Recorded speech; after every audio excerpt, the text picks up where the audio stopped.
Hey everybody, welcome back. I was hoping that this would be a happier video today. Turns out it's a bit of a discouraging video on my part because of a mistake that I made. And I turn it around here and show you that you all got to see where I remade my leading edges for the ailerons. You can see that I got them flush riveted and put together. All I had to do was start notching them so that they would fit over the control horns here and the hinges, and I would be able to finish up the ailerons. Come to find out though, they don't fit.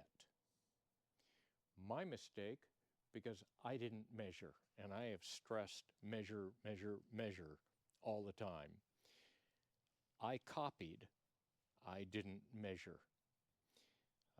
You'll know that the original leading edges that I purchased aftermarket had a twist in them, and I didn't like the twist. So I copied the dimensions, and exactly, and made up new ones. What I have found is that, looking at my drawing here, this right here is this. The double line here and up here are the cap strips themselves. The leading edge pieces are designed to fit on the outside of the cap strips here, and they follow this angle up, which is this right here. The angles are perfect, and the leading edges start about here, run across, up, and it comes back to about here on the top. The problem that I have is that this dimension right here is about 1/8 of an inch too long. So if I put, actually, in how they fit right now, is that if I pinch it here, and it lays perfectly, because the angles, like I said, are absolutely perfect. If I pinch it here and I pinch it back here, you can now see there's a gap between the cap strip on the top and the aluminum. The only way to make that up would be to either pinch it tight here, which now there's no place for this aluminum to go. It can't go this way because it's being held by this, but it can and would balloon out here. Can't have that either. Or I fill it full of epoxy up here on the top to bridge that gap. And I can't do that either because that creates other problems with this being too tall in this dimension for this, where they all come together. They wouldn't line up. It's going to end up sitting high here. I can't move it back to make it any better. The only way you'd be able to make it any better at all is if you could move this further forward. Well, that can't happen either because the trailing edge on the wing is on there, and that's not going to move. So those two pieces now are expensive garbage. I can't use them for anything. The pieces are too narrow for anything. I can't straighten out the angle here and rebend it. This is 6061 tempered aluminum. It's hardened, and I might be able to straighten it out. You would see a crease though, because you can't get it straight. But if I tried bending it back again, it would probably break it. It's not soft aluminum, and being tempered, it doesn't like bending.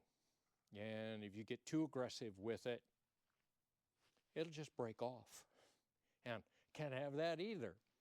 So I get to redo that again. Always time to do it right the second time, right? And make sure that I measure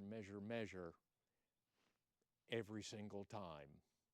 Seems to be a lesson that I keep teaching myself often now. Anyway, let's get to it, and I'll talk to you all later. See you in a bit.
Well, hey everybody. I'm glad that little project is done. Both of them, both pieces anyway, are now flush riveted and epoxied together. They are straight. You can see there's no gap all the way down in the center. And at the end, the table, I found out that this table is dead flat, full length. So I did everything there, so I'm straight this way and this way too. So I think this came out pretty good. The difference between this one was patterned off of those that I purchased and the first ones that I made up. This one is the two that I just made up. I overbent this angle here a little bit too much, making this one up to see how things were going to fit. So don't pay any attention to this gap as it gets wider as it comes up here toward the top. But the difference is, I can get right in there on it. You can see how much too long this dimension ended up being. That little bit, which ends up being about 3/32 of an inch or almost 2.5 millimeters, made all the difference in the world on how it fits over the leading edge of the ailerons. I think it's going to make things fit a lot better now. So I'm looking forward to these pieces setting up tonight. By tomorrow, that high sol will be rock hard, and I might get them mounted on the ailerons for a change. And whoever said that things are easier and faster the second time you do them, they were wrong. It took just as long, and it wasn't any easier the second time that I did it. So, thank you for watching. Like and subscribe if you want to, as usual. And I hope you have a great day. I'll talk to you later. Bye.